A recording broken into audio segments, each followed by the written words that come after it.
Thank you, Madam Speaker. As our nation continues to commemorate the 250th anniversary of our nation, we are reminded that the ideals for which America was founded are as critical today as they were then. A nation built on a promise that every person has dignity and that no one should be left behind. The land of opportunity. Last month, the House passed the fiscal year 2027 Agricultural Appropriations Act, funding for the USDA and other ancillary purposes.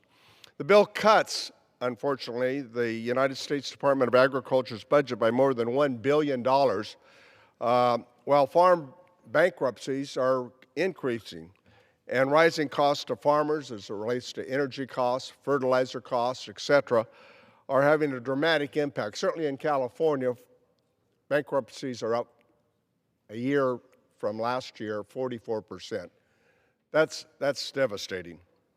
In the San Joaquin Valley, growers are already fighting rising costs, volatile markets, and pest and disease threats. That's a normal part of farming. But this doesn't meet the moment. It makes it harder. It makes it harder because the USDA is part of a safety net for American agriculture. And for hungry families, it's even crueler. Hungry families. It takes food off the table. That's why.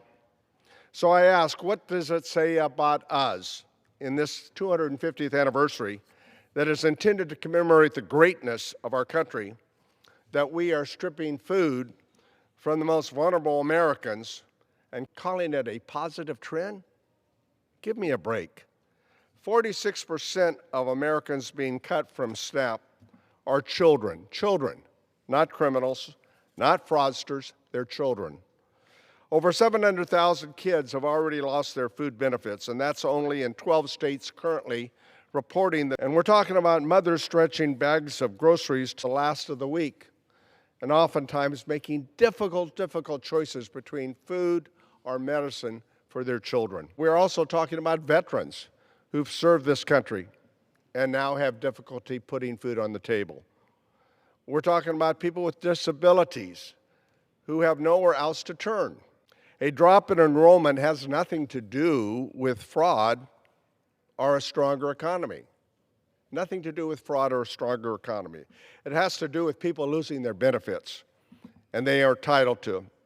And yet many of my Republican colleagues call SNAP cuts and nutrition assistance twice. They've done it twice, once in the big, not-so-beautiful bill, in my view, and they've done it a second time in this ag appropriations that was passed last month.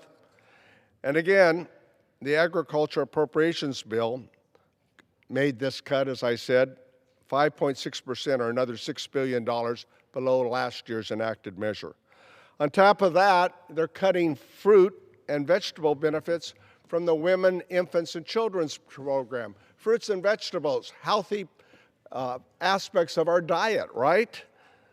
It makes no sense why we're making it harder for families and underserved communities to put fresh, healthy food on the table. I voted no on that bill. In my district in the San Joaquin Valley in California, some of the most vital, richest agricultural production anywhere in the country or the world, yet we have a significant amount of people that are food insecure.